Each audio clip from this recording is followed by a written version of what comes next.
Jestem Elżbieta Kaufmann z domu Karpińska. Mieszkam w Grenoble od 55 lat, a wyjechałam z Polski 3 stycznia 1969 roku do Izraela. No i teraz możesz ty Okej, ja jestem Włodek Kaufmann.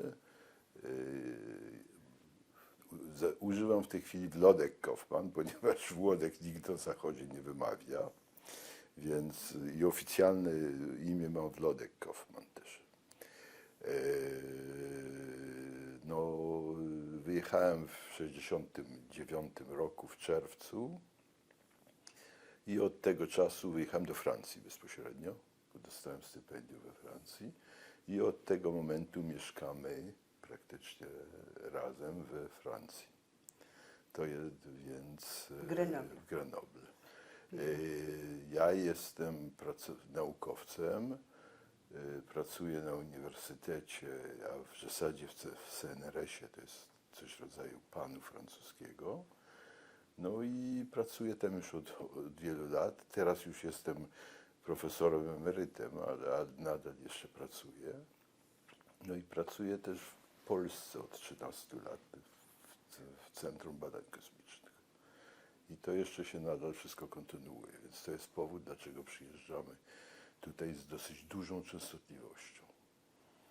Więc... Bo ja bym chciał tak naprawdę trochę jak to było zacząć od początku, tak. ale chciałbym od początku, żeby Państwo trochę powiedzieli o rodzinie.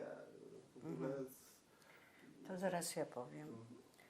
U Włodka to jest o wiele łatwiej, u mnie jest trochę trudniej, bo moja mama pojechała do Izraela w 1969 roku, ale nie była Żydówką, tylko po prostu zdecydowała, że pojedziemy. Właściwie to była jej decyzja, największa, rodzinna, żeby wyjechać z Polski. To dziwne, ale tak właśnie było.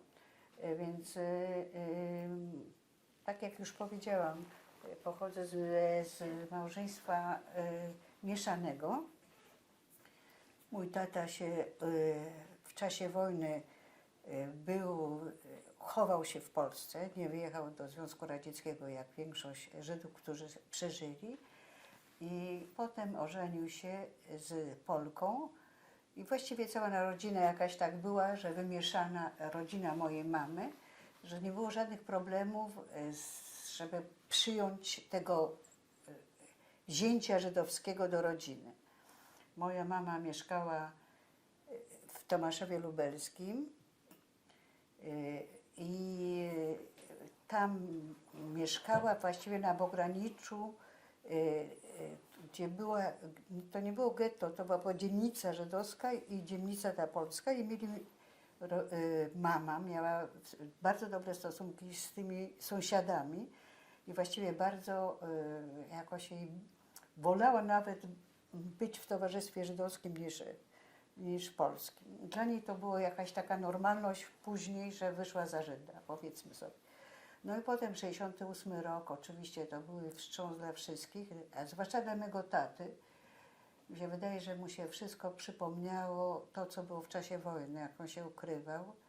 I to było dla niego jakieś takie przeżycie, że to było ciężkie dla mojej mamy, widząc jego stres. I mi się wydaje, że to była jej decyzja, żeby to wszystko jakoś skończyć. I wyjechaliśmy, złożyliśmy papiery. Trzeba było pojechać, pożegnać babcię, która mieszkała cały czas w Tomaszowie Lubelskim. I to był taki straszny moment właściwie. I moja mama była niesamowicie dzielna, jakoś nie wiem, ja ją to podziwiałam. Teraz z perspektywy czasu widzę, że ona zrobiła jakiś niesamowity krok. Bo wyjechać z Polski, wiedząc, że jej mama, że jej matki już nigdy nie zobaczy i że ta nasza babcia, ta właśnie, która była w Tomaszowie Lubelskim, strasznie rozpaczała. To był taki płacz jeden, że my wyjeżdżamy, bo wy nie wiecie, co to znaczy być na emigracji. Tylko muszę wspomnieć, dlatego to mówię, dlatego że moja babcia była babcia była na emigracji w Stanach Zjednoczonych i wróciła do Polski już wyzwolonej w 21 roku. I ten okres emigracji, ona bardzo jakoś to wspominała, znaczy ona miała dobre warunki stosunkowo w tej Ameryce, ale ona mówiła cały czas, że ona strasznie tęskniła za Polską. I to przepowiedziała mojej mamie. Pojechaliśmy w 1969 roku 3 stycznia. No oczywiście to wszystko było związane z tym, że trzeba było się wyrzec obywatelstwa polskiego i to było też dla mnie takie zaskoczenie. Mama to przyjęła z olbrzymią godnością i też jakoś tak wszystko jakoś panowała nad tym wszystkim. Podejrzewam, że dla taty to był większy szok, powiedzmy, że dla niego on nigdy nie chciał wyjechać z Polski, że to jakaś taka była, po pierwsze była nagonka faktycznie, a po drugie to, że rodzeństwo wpłynęło na to, że mama podjęła decyzję, bo właściwie mama i moja siostra i mój brat podjęli decyzję, że będziemy wyjeżdżać. Ja jakoś tak się nie paliłam do tego wszystkiego. Ja byłam na 3. roku mikrobiologii w Polsce. No i właśnie jakoś tak sobie nie widziałam tego wyjazdu. Znaczy nawet nie wyobrażałam sobie. Oczywiście ten wyjazd był taki, że jakaś była swojego rodzaju euforia typu, że się coś dzieje. No i oczywiście sobie człowiek nie zdawał sprawy, co to znaczy wyjechać. Ja pamiętam, że na dworcu 3 stycznia 1969 roku przyszło bardzo dużo ludzi. I jakoś tak się żegnało i właściwie się jechało dalej. A nagle w pociągu przeżyłam szok, że już do Polski nigdy nie wrócę. To było nigdy, nigdy, nigdy. Jak się ma 20 lat, 21, to te nigdy to robi takie olbrzymie wrażenie. Ale to rzeczywiście tak było. I potem pojechaliśmy do Izraela. I też mama, ja mówię o mamie, bo uważam, że to jest taki ważny moment dla jej życia. Ona nagle się okazało, że ona się po pierwsze lubi słońce, lubi przede wszystkim być w towarzystwie i ona się stosunkowo dobrze czuła w Izraelu. Mój tata, to się takie słowo jest, ja się śmieję, ale to nic wesołego nie jest. Mi się wydaje, że to jest związane też z okupacją. On był tak zwany idyszy antysemit.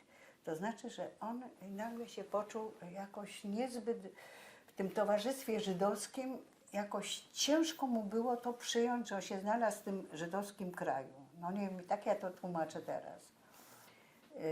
On poszedł do pracy, on już nie był najmłodszy, miał 56 lat. Właśnie w tych wszystkich listach jest to, te, o których jeszcze nie powiedzieliśmy, dlaczego tutaj jesteśmy, to jest wszystko napisane, bo to było jednak, jak się okazało, dla nas też wszystkich, że to jest zupełnie inny świat. I pojechaliśmy do kraju, który dla nas był absolutnie niewiadomy z wszystkiego, bo po pierwsze nie byliśmy ani religijni, ani sionistci, po prostu znaleźliśmy się tam i trzeba było z tym żyć. Mama się jakoś odnalazła. Mi się wydaje, że ona jakoś znalazła te punkty życia. Mi się wydaje, że to było związane z tym. Tata był zagniewany, tata był obrażony.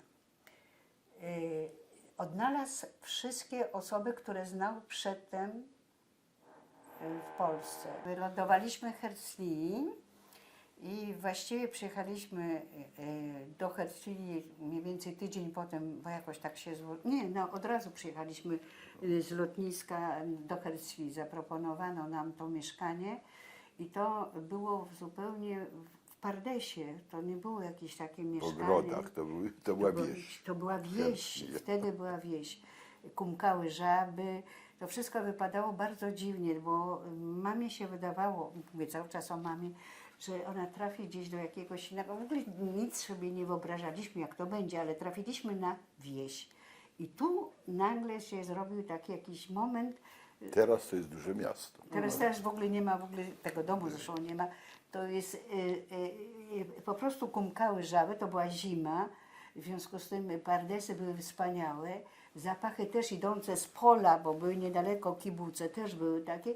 Wiem, że mama to w jakiś sposób przeżyła, że znajduje się na wsi. Mnie to bardzo bawiło, bo my na wsi właściwie nie przebywaliśmy, dlatego że dostaliśmy się, to było skierowanie całe, nasza grupa, która przyjechała 3 stycznia do Izraela, znalazła się rozdzielona w kibucach. I ja byłam 6 miesięcy w kibucu i tu też był taki szok oczywiście, co to jest kibuc, co to znaczy, jak to wygląda. To była, ta grupa nasza była, powiedzmy sobie, i to cały czas powtarzam, zupełnie nieprzygotowana na to, co widzieliśmy. I to było ciężkie, dlatego że były konfrontacje cały czas z tym życiem kibucowym. Znaczy ludzie byli przychylni, ale za to niespecjalnie wyrozumiali dla nas. Dlatego, że my młodzi przyjechaliśmy z inną historią, a oni już byli tam tacy, którzy mieszkali od lat i wcale im się nie podobało to, że broniliśmy tej Polski za wszelką cenę. To były konflikty permanentne. To oni się powiedzieli, dlaczego wyście wyjechali? To było przecież pewne, że musieli zadać to pytanie, ale to wiadomo, że tłumaczyć to było bardzo trudne. W każdym razie z tego kibucu to był, ja uważam, to jest fantastyczny okres. Dlatego, że zobaczyliśmy, jak wygląda kibuc i na czym polega kibuc. Mój brat się znalazł w pracy gdzieś przy pomarańczach zbiera, a ja pracowałam w przedszkolu. Widziałam te małe dzieci przedszkolne, jak to wygląda, co oni robią, jak ich się naucza.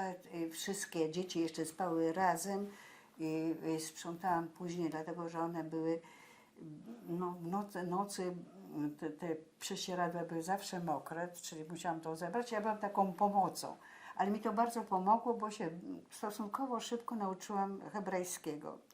Ale później oczywiście w związku z tym, że już studiowałam, to postanowiłam dalej kontynuować naukę na uniwersytecie. To już taki inny etap. W każdym razie zaczęłam biologię, tak jak studiowałam, tylko oczywiście nie byłam na 3. roku, to byłam na 2., na wszystko jedno straciłam 2 lata właściwie do tego, jak zaczęłam i oczywiście to było strasznie trudne, bo jednak mój hebrajski był bardzo słaby w stosunku do tego, co się mówiło, wymagania i w ogóle ćwiczenia, to wszystko było bardzo skomplikowane dla mnie. Ale na szczęście znalazła się osoba, która mi bardzo pomogła i w ogóle wszyscy starali się być przychylni do tych na uniwersytecie, ja mówię, bo to już zmieniam trochę ten etap naszego pobytu, mego pobytu, bo on miał trochę inną historię. I właśnie to, ale żeby jeszcze powiedzieć, co jest ważne, że ten kibuc nam dał jedną rzecz fantastyczną, mianowicie przyjaźń z osobami, którym się cały czas przyjaźnimy. Dał taką, jakby powiedzieć, to taki wiek też, 21 lat, to się wszystko jest w takim zalążku życia i to, że przeszliśmy te same historie, to owocowało to później naprawdę prawdziwymi przyjaźniami, które dotychczas trwają. Tak, to były momenty niezwykle ważne. No, studia później były bardzo ciężkie dla mnie. To była makabra właściwie. To była walka o każde słowo hebrajskie i o każde... Człowiek trochę tracił jakby pewność siebie, bo nie wie, czy on dobrze zrozumiał, czy jest na tyle inteligentny, żeby to zrozumieć. Te wszystkie ćwiczenia, które były, to też były ciężkie. Genetyka, to wyobrażała się strasznym problemem, bo no wszystko było problemem dla mnie osobiście. Ja nie byłam specjalnie może przygotowana do tego wszystkiego. Mój hebrajski był za słaby, ale w każdym razie studiowałam i zaliczyłam ten rok studiów i potem wyjechałam do Francji, dlatego że właśnie to była decyzja, żeby wyjechać. Znaczy mój mąż jeszcze nie był wtedy moim mężem ale postanowił, znaczy chciał ewentualnie być w Izraelu, ale też podał warunki. Tak, to było skomplikowane. Więc Skomplikowane, dlatego że chciał naukowo pracować w Instytucie Weizmana i on tej możliwości nie miał. W związku z tym pojechaliśmy do Francji. byliśmy. Znaczy ja przyjechałem z Francji do Izraela. Z Polski wyjechałem bezpośrednio do Francji, gdzie byłem na uniwersytecie i robiłem doktorat. I po prostu pojawiła się perspektywa w Weizmanie, że może bym dostał stypendium doktoranckie w Weizmanie, więc chwilę żeśmy się wahali, ale ponieważ z tego nic nie wyszło, to wróciliśmy do Francji, wyjechaliśmy do Francji. Taka była historia. Tak. I ślub wzięliśmy w W Hyckie. Izraelu, tak. Jak Więc, się Państwo poznali? a myśmy O! się znali już z Polski, myśmy się w ogóle znali z Polski, potem rozjechaliśmy się, znaczy Elżbieta pojechała do Izraela, ja zostałem w Polsce, bo zanim wyjechałem, to czekałem, aż mi dadzą Nie pozwolenie. musiałeś odpracować. No, po pierwsze musiałem trochę odpracować, bo zrobiłem magisterium 8 marca, żeby być precyzyjny. Tak, ale to jest bardzo Te- ciekawa historia, ten 8 marzec. No tak, no ciekawa, tak. Ciekawa 8 dla marca. konsekwencji, jakie się stały później. A to No, był 8 dokładnie... marca zdałem doktorat. Nie, doktorat jeszcze nie. Przepraszam, magisterium 9 marca. Nie, to było tak, 9 marca było zorganizowane przyjęcie u mnie. Z tego przyjęcia zrobiono zebranie sionistyczne i przygotowujące wszystkie wydarzenia w Warszawie i na całym świecie, przesadzam oczywiście. Ale to tak wyglądało. I tak, no i Sionistyczne. Twój tata od- stracił pracę. No tak, to ludzi tego, a potem a ja się znalazłem w więzieniu na ile? Na 6 miesięcy prawie, co? Nie, tak. Trochę mniej. To. No i do wyjazdu to było dosyć. Musiałem oczywiście wystąpić o wyjazd i to trwało u mnie. Nie wiadomo było jak to czy puszczą, czy nie puszczą, to raczej tak, ale to trwało dosyć długo, zanim trwało jakieś 3 miesiące, zanim mi dali możliwość wyjazdu. No i w czerwcu wyjechałem, w czerwcu 1969 roku. W międzyczasie odpracowałem chyba 8 miesięcy. No. Tak, 8 miesięcy. Pracowałeś przecież. No tak, pracowałem, musiałem odpracować część, a potem zapłacić za część nieodpracowaną. Czy za studia? Tak, za studia. I gdzie Pan pracował? W tym zakładzie Zarat. To jest Zarat, to był zakład telewizji budujący nadajniki telewizyjne. Normalnie miałem mieć pracę na Politechnice, bo skończyłem Politechnikę i miałem tam obiecaną asystenturę, co się w 1968 roku oczywiście skończyło, więc asystentury nie było. No i pracę znalazłem, musiałem odbyć nie staż, przymusową pracę, każdy po studiach wtedy musiał pracować, odpracować co najmniej gdzieś tam rok, 2 czy 3 lata, coś takiego, nie pamiętam dokładnie. No i dali mi pracę, dali mi pracę. Musiałem sam sobie znaleźć pracę, bo normalnie był nakaz pracy, ale mnie nikt nie chciał dać nakazu pracy. To musiałem znaleźć pracę. No i znalazłem pracę w tym instytucie w Zaracie, gdzie ja tak sobie wtedy tak myślałem, okej, no niech mi odmówią, bo ja się wiedziałem, że ja wyjadę oczywiście, ale jak ja nie mogę znaleźć, to nie moja wina. Przecież chodzi o to, że za studia trzeba było zapłacić oczywiście. Jeśli się nie robiło stażów przymusowych, stażów pracy. Więc no to nie mogłem znaleźć pracy, ale poszedłem do tego Zaratu, szukam pracy, czy nie przyjąły mnie. No i jako pierwszą rzecz to powiedziałem temu dyrektorowi, że siedziałem w więzieniu, myśląc tak naprawdę, że mi odmówi. Ale on powiedział, nie, mnie to nic nie obchodzi, no i przyjął mnie. Czyli byłem w tym Zaracie przez 8 miesięcy, 8 czy 7, już nie, rzędu 8 miesięcy, zanim wyjechałem. I potem już wyjechałem po tym 8-miesięcznym stażu do Wiednia, a z Wiednia pojechałem prosto do Francji. Bo dostałem stypendium francuskie, to jest dosyć No, No to, ale to jest długie opowiadanie, więc nie wiem, czy zaczynać tak w ten sposób. To opowiadałem w tym filmie, więc... Dworzec ale Gdański, w który Dworzec był Gdański, wyrównany w 2005 roku. Tak, więc no to można powiedzieć trochę przez znajomości dostałem stypendium we Francji, bo kolega, mój przyjaciel zaprosił mnie na spotkanie z atasze kulturalnym francuskim. Jeszcze w Polsce. Jeszcze w Polsce, tak? Które też atasze kulturalny po rozmowie ze mną, ja mówiłem po francusku. Niezbyt dobrze, ale mówiłem. I atasze kulturalny mi powiedział wtedy, proszę jechać do Wiednia i tam będziesz miał stypendium. No i rzeczywiście tak to było. Pojechałem do Wiednia, poczekałem 3 miesiące, zanim to przyszło, ale zostało załatwione. Czyli dostałem stypendium i z tego powodu znalazłem się we Francji. Inaczej pewnie bym się znalazł w Kanadzie, gdzie mieszkała moja ciotka. A potem miałeś jechać do Izraela, ale nie dojechałeś. Znaczy, że nie było propozycji. Nie było propozycji, Właśnie. żeśmy w końcu zostali we Francji. Czyli Państwo się znali po prostu ze środowiska. Tak, znaliśmy się od dawna, powiedzmy. No, To tak, było- my jesteśmy już bardzo starą parą. Gratuluję. Od 65 Tak, roku tak, października 65 już się tak. nawet nie liczy. Ojej, to już robi strasznie dużo. Tak, 60 lat. No. To było 6 rany. No chciałem zapytać o to środowisko i chciałem zapytać O.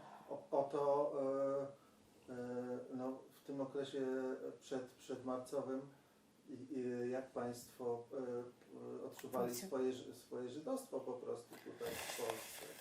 Dla niego będzie chyba trudniej powiedzieć. Ja mogę powiedzieć, że dzięki Tescarzetowi, od razu mówię, że to naprawdę kolonie żydowskie mnie naprowadziły na coś.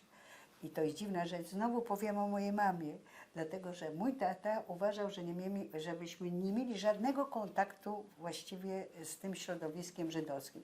Trauma. A moja mama uważała, że musimy coś dać tym dzieciom swoim, to znaczy, że jakieś środowisko. Byliśmy w środowisku żydowskim, które nie było wypowiedziane jako żydowskie. To znaczy, że to wszystkie te nasze dzieci i młodzież, ta młodzież lawirowała między czymś, co się wiedziało, ale niedokładnie. Natomiast moja mama poprowadziła tak, że powiedziała, my musimy liczyć na kolonię żydowską. I to była rewelacja. Rewelacja, bo nagle ta tożsamość się jakoś ukształtowała właśnie względem tego, co przeżywaliśmy w tych koloniach. Nagle okazało się, że jestem inaczej patrzona, widziana, dlatego że jeździłam też na polskie kolonie, gdzie musiałam strasznie kłamać. Musiałam mówić, bo niewierząca osoba to automatycznie była Żydówka albo Żydzi. To musiałyśmy z moją siostrą bliźniaczkę, mam siostrę bliźniaczkę, którą udawałyśmy, że jesteśmy strasznie wierzące. I to było strasznie ciężkie właściwie dla dziecka. A potem nagle okazało się, że jesteśmy na tych koloniach żydowskich i tutaj wolność. Tutaj można mówić o wszystkim. Tutaj się śpiewa piosenki żydowskie i tutaj się, nie wiem, nagle się czujemy, ja w każdym razie, kochana, lubiana. Bo miałam wrażenie, że właśnie jakieś coś jest nienormalnego w tym wszystkim, na tych polskich koloniach. Natomiast właśnie te żydowskie kolonie, które były w Michalinie, w Śródborowie, w Dziwnowie, co roku to było nie przeróbka, to było co roku wyczekiwanie na te kolonie. Nie dość, to się też takie zalążki wielkich przyjaźni. Dotychczas mamy z tymi osobami, już niektóre pomarły niestety, jeszcze mamy kontakt. I to było dla nas, dla mnie i dla mojej siostry niezwykle ważne.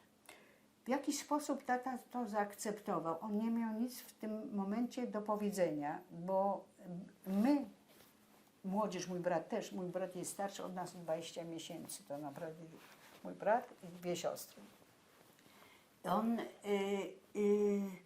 Mi się wydaje, że on jakoś to musiał przerzuć i przeżyć. I on cały czas nas jakiś korygował, żeby nie za bardzo się wychylać, żeby nie pokazywać, ale dla nas to było niezwykle ważne.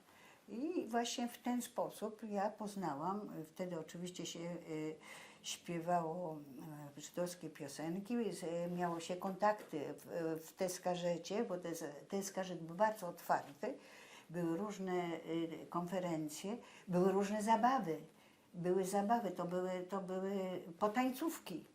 W sobotę to było, nie można było wyjść nawet, bo nie tylko ci, którzy mieli niby prawo, ja mówię, bo to nie było jakiejś segregacji albo jakiś wybór, po prostu się przychodziło tam, bo się ludzie dobrze czuli. I to jest moja żydowskość, bo żydowskość jako taka, to właściwie nie miałam żadnej. W związku z tym, że ani katolickiej, bo mama jakoś odeszła zupełnie od tego wszystkiego, ani żydowskiej, czyli te święta w ogóle nie istniały, żadne. Ani albo Boże Narodzenie nie było nawet choinki. Wydaje mi się, że to był wpływ taty. I te wszystkie właśnie jakieś, które dla dzieci są niezwykle ważne, nie było jakiegoś zahaczenia też. Ale mi się wydaje, że właśnie to, że potem jakoś odkryłam coś zupełnie innego, które mi pasowało akurat do mojej świadomości, żydowskiej, niespecjalnie polskiej, ale właśnie żydowskiej, pozwoliło na to, że jak się zdecydowało z trudem, bo ojciec się opierał jednak, wyjazd do Izraela. Bo wtedy akurat jak my, nie było innej możliwości. Trzeba powiedzieć, że innej możliwości nie było. Natomiast ten Izrael jednak to był, mimo że się jechało niby wiedząc, że się gdzie jedzie, to on był absolutnie nieznany i z niczym nieznany. Właśnie w Izraelu się okazało, że są różne święta, które są obchodzone. Pesach nie istniał, Chanuka nie istniała w naszej świadomości, nie był Jom Kippur. Coś widziałam, ktoś przyjeżdżał do nas, siedlec, tam gdzie mój tata mieszkał kiedyś i ta pani nie chciała jeść u nas, a potem się okazało, to nie było, wszystko było niedomówione właściwie w naszym domu i ta decyzja wyjazdu i decyzja która była poprzednia, te wszystkie kolonie żydowskie, w jakiś sposób mnie i moją siostrę ugruntowało. I dlatego moja żydowskość była odkryta. Dlatego, że mój tata oczywiście przedtem nic na ten temat nie mówił. Nawet nie wiedzieliśmy, co on przeszedł, bo to było sujet tabu, to znaczy, że to było zamknięte, to znaczy, że mój tata, teraz zacznę mówić o tacie, miał jakieś takie momenty, które były ciężkie dla nas jako młodych ludzi, bo byliśmy pełni jakiejś witalności normalnej, młodzieńczej. Powiedzmy, ojciec w tym momencie jakoś miał brak zrozumienia i zamykał się. Zamykał się, to znaczy, że chodził i gwizdał. I to w tym momencie interweniowała mama, żeby jej dzieci, ta jej młodzież była grzeczna. To znaczy, żeby nie denerwować tatę. Bo on miał, ale to wiadomo, teraz z perspektywy czasu wiemy, że to jest bardzo mało, ile to było po wojnie, 15 lat po wojnie, 16 lat, przecież to wiemy, że to nic nie jest, to jest bardzo krótko. Więc on tu jakoś to wychodziło, może porównywał z czymś, nie wiem, miał te lęki swoje na pewno i to wyciszanie nas jako młodzieży, to mi się wydaje, że chodziło o to, żebyśmy się nie pokazywali, żeby moja siostra była trochę bardziej żywa i mówi, ty jesteś chucpowata, to musisz być, nie pokazywać się, nie wtrącać się, nie dawać się. To ja wiem, ja byłam grzeczna, ale moja siostra mniej była grzeczna. To znaczy, mi się wydaje, że w jakiś sposób ojciec chciał ukryć tą swoją przynależność. A przynależność wyszła dlatego, że mama bardzo chciała, żebyśmy mieli jakąkolwiek przynależność. Skoro nie mamy też żadnej, ani do kościoła się nie chodziło, ani się nic nie wiedziało na temat Bożego Narodzenia. Wszystko było jakieś takie niedotarte, niezrobione i to się wyczuwało jako dziecko. Mi bardzo brakowało czegoś. U Włodka było chyba inaczej. Mi się wydaje, że on też wiedział trochę więcej o tej, ale inaczej, też Też inaczej. nie było Żydy. Twój Się, tata? wiedziało się, że jestem Żydem, się dowiedziałem już dosyć późno, chyba miałem... Powiedz jak, bo to 10, też jest 11, charakterystyczne. No, dowiedziałem się, że mi wymyślano od Żydów w szkole. To była w szkole podstawowej. To ja wróciłem do domu, pytając się do ojca, mówię, czy ja jestem Żydem, skąd to jest? To usłyszałem, co ty nie wiesz o tym. Tak. Czyli uważał, że może kiedyś mówili, ale do mnie to nie dotarło Mi się wydaje, że to wyraźnie. nie dociera. Tak. Poza tym wszystkie, Ani świąt. ani świąt nie było oczywiście, ani świąt. Ale była to, choinka. ale choinka była jednak, to się pojawiło. Bo Była to jest, choinka, była to jest choinka. o czym tak. świadczy choinka, to jest bardzo Była choinka rzeczywiście, ale świąt żydowskich nie było u nas w domu, bo po pierwsze rodzice byli niewierzącymi, poza tym mój ojciec był komunistą, jak dużo Żydów, to nieprawda, większość Żydów nie była komunistami, ale jak część Żydów, więc ten dom był taki bardzo ateistyczny u mnie. Ale się to żydostwo pojawiło, bo się dowiedziałem, to potem było. Poza tym wszystkie relacje, tak w rzeczywistości, jak myślę później, to w otoczeniu naszym relacji nieżydowskich było bardzo mało. Ale nie było dziadków, nie było żadnej rodziny, tak naprawdę. Czyli te wszystkie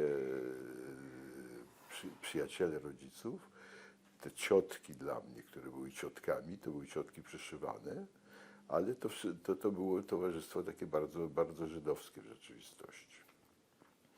I to jest, i o tym się wiedziało, że jestem Żydem. Szczególnie później, jak się dorastało, jak już się dowiedziałem, to byłem w pewnym sensie świadomym i akceptowałem to. To nie jest to, że dla mnie... Ale nie jeździł na kolonie Ale na żydowskie. kolonie żydowskie nie jeździłem, bo... Inny świat. Tak, to był trochę inny świat. To był ten świat, czyli nie jeździłem na kolonie żydowskie, jeździłem zawsze na kolonie, ale co roku dużo, ale nie na żydowskie kolonie. I poza tym do tej Skarżetu praktycznie rzadko chodzi, chyba raz czy dwa razy byłem w ogóle w życiu w tym Skarżecie, więc tak z tobą jest. Ale w tym sensie wiedziałem, że jestem Żydem, bo pochodzenia żydowskiego, prawda? To był sposób przedstawiania się i mówienia. Byłem pochodzenia żydowskiego, ale kultury żydowskiej nie miałem.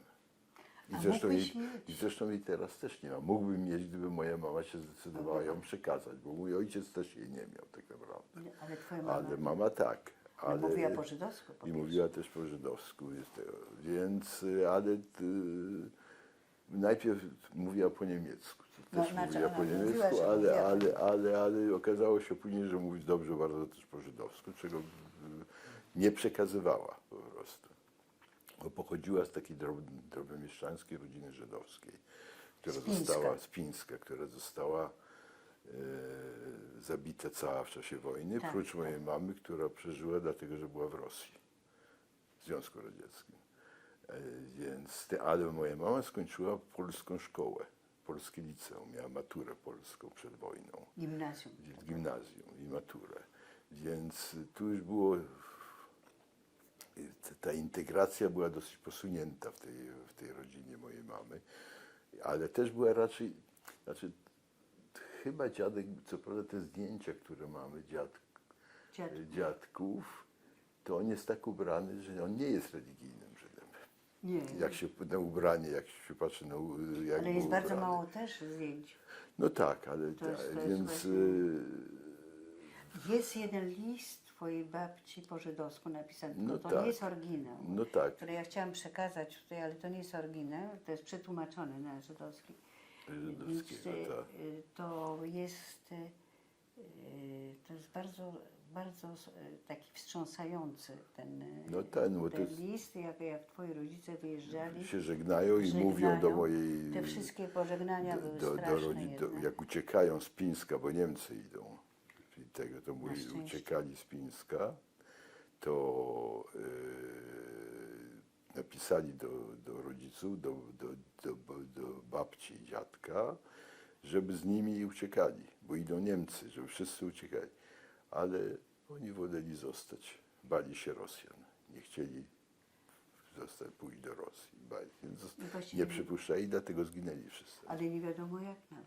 A nie wiemy jak zginęli, tego Tak. nie wiadomo. Była bardzo ładna rodzina. Znaczy, jak się patrzy na zdjęcia, które mamy, uważam, że naprawdę byli piękni.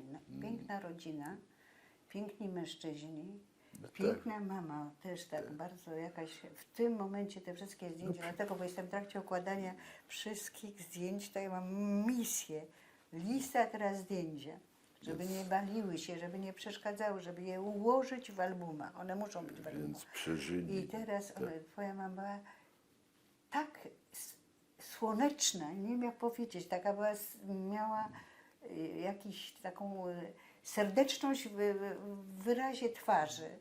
Naprawdę to była szczęśliwa, po prostu szczęśliwa osoba w tym Pińsku. Potem już się wszystko zmieniło, ale w tym okresie, tym właśnie jak mieszkała w Pińsku z rodzicami, bo mam kolejne zdjęcia, które były przysłane najprawdopodobniej Przez ciotkę, Ja żeby już nie wiem było. jak. Przeżyła siostra mojej i mojej one są mamy. piękne. A dlaczego przeżyła? Bo Rosjanie ją wywieźli do Kazachstanu jako sionistkę, a miała 18 lat. Więc, dzięki temu przeżyła, bo jak wojna To taki wybuchła, paradoks. to jest ten paradoks, jak wojna wybuchła, to dziadkowie razem z synami tego nie chcieli iść pięknie. do Rosji, bo to dla nich nie było rozwiązanie. I nie przypuszczali, że Niemcy będą oczywiście mordowali. Więc taka to była historia rodzinna mojej mamy. U ojca to inna, znaczy żyła siostra, która zginęła w getcie w Warszawie. Tak, a to jest ciekawa też historia. To powiedz może właśnie, bo to jest... Ja te wszystkie historie znam, to dlatego mogę... Ja wiem, ciekawa. No nie, no jest Ona pracowała, ciotka, znaczy Klara. Klara pracowała Koźma. w joincie w Warszawie od 26 roku. Była pracownicą jointu i zresztą jej jest taki pomnik jointu, gdzie ona jest na tym pomniku. Czekaj, To powiedzieć, jest Jerozolimie. w Jerozolimie. Do jointu tych, co zginęli od Niemców i od Rosjan. To był joint. Więc ona była w joincie. Jej mąż, który był adwokatem sanacyjnym, dosyć znanym tutaj w Polsce, Żyd zresztą, ale sanacyjny był tego. Zresztą on przeżył wojnę, bo on uciekł razem z rządem przed wojną Właśnie, bo to jest do Rumunii, a ona została w Warszawie. On miał tu jakiś gabinet adwokacki. On był dosyć podobno znanym adwokatem. No, w każdym razie on Możesz powiedzieć uciekł. nazwisko. On uciekł do Rumunii i potem z wojskiem Andersa poszedł do Jerozolimy, na Palestynę, i potem dokładnie jak on się znalazł w Londynie, nie wiem, bo po wojnie był w Londynie. Zresztą to ciekawa historia, bo Powiedz najpierw o twojej no ciotce. tak, ta ciotka Klara została w Warszawie, była w getcie, pracowała, myślała, że to, że jest w dżoncie, to może ją uratuje, bo to była amerykańska organizacja tego, ale nie pomogło. No i zginęła chyba w 1942-1943 roku w Trębnicy. Ale jest jej podpis na... Ona A pracowała no w tak, Szopkach. znalazłem dokumenty tutaj jeszcze istniejące z okresu wojny, w Żychu znalazłem dokumenty, w których ona pracowała w Szopach. i pracowało koło Ringelblum, bo oni podpisy ich są, bo tam były podpisy płac, jak dostawali niesamowite, że pieniądze to w tym, wszystko że było te wypisane. dokumenty jeszcze istnieją, jest na tych listach i są jej podpisy. Czyli ona do 1942 roku była w getcie i pracowała w shopach, a potem to już ją wywieźli. No w każdym razie to jest rodzina ojca, bo nie było innej rodziny bliskiej ojca tak naprawdę. Matka zmarła przed wojną. A teraz powiesz może o tym Infeldzie. Zacząłeś Mafeldzie? No nie, no to jest ten mąż ciotki, to ten adwokat, który wyjechał, był w Londynie, później był też adwokatem w Londynie. I mój ojciec mówił mi, pojedź, bo on jeszcze żył, skontaktuj się z nim, że może coś są jakieś dokumenty, tego. Ja jakoś się nie śpieszyłem, to było w okresie, kiedy to mnie tak jakoś bardzo tak. nie, tego, więc się z nim nie skontaktowałem. Ale on po iluś tam latach przyszło mi nagle do głowy, że może ten Maffelt jeszcze jest, może coś zostało. Więc zacząłem szukać na Skype'ie. Tu już Skype wtedy istniał, a to było 25 lat temu jakieś, no, Tak, to było. już wtedy Skype był. I zacząłem szukać nazwiska i znalazłem Maffelda. To napisałem do tego pana, czy to jest może synem, może. Okazało się, że to był syn jego. I że on był syn z drugiej żony, oczywiście, bo to nie od mojej ciotki, i że on wiedział, że jego ojciec był ożeniony z moją ciotką i że były jakieś dokumenty, on o tym wiedział, tylko że skontaktował się z matką, bo on myślał, że która te dokumenty wszystkie zniszczyła po śmierci jego. Czyli tych dokumentów niestety nic nie zostało. Szkoda, bo tam tak, były to- zdjęcia, dokumenty jakieś mojej ciotki. Więc niewiele na temat ciotki mamy jako dokumentów. Oprócz daty ślubu, jakieś tam ogłoszeń, jakieś takie rzeczy. No i jointu, który ma dokumenty. W joincie są jakieś dokumenty z jej pracy, więc to może jest mniej ciekawe niż z życia prywatnego, po prostu to jest praca. To jest na temat naszych rodzin. mniej Rodzin, więcej. tak. No, tak, moja rodzina, ja mam polską rodzinę i mam, i oprócz niej, nie, właściwie nie mam innej, nie, mam kuzyna. Mam kuzyna, który mieszka w Paryżu. W Paryżu, tak. To był syn brata mego taty, który się ukrywał, znaczy jego mama, moja ciocia Sara i mały Michał, który miał wtedy w 1937 roku się urodził, miał 4 lata, 5 lat. Oni się ukrywali u przyjaciół mojej ciotki, moich wujków na Pradze. Mój kuzyn Michał, który teraz ma 88 lat, jeszcze żyje.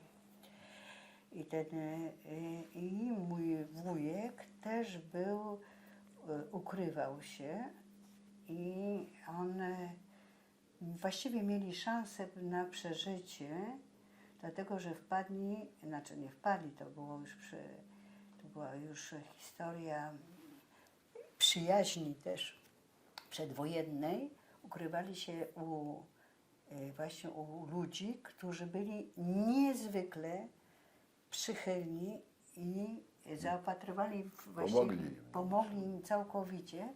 Nie było żadnego problemu pieniędzy, po prostu swoją serdeczność, znaczy jak powiedzieć, generozitę nawet, no nie wiem, w każdym razie mieli to jako zadanie ich No, przechować. chcieli pomóc, no Pomóc przecież zwyczajnie świecie. No i właśnie dzięki tym sprawiedliwym, bo to nie można powiedzieć inaczej, moja No ciotka, zresztą zostali sprawiedliwi. oni zostali sprawiedliwi, mają. ale nie od razu. No nie, ale od to razu. wtedy, tak. Dlatego, że nie chcieli. Znaczy ci, którzy przeżyli, ci, którzy co ukrywali, przechowywali, tak. wcale nie rozpowiadali o tym, że ukrywali śmierci. Żydów. Po prostu na tej zasadzie, Rodzina że się dowiedziała po śmierci, że bardzo ukrywali. długo po śmierci. W ogóle bardzo długo po śmierci.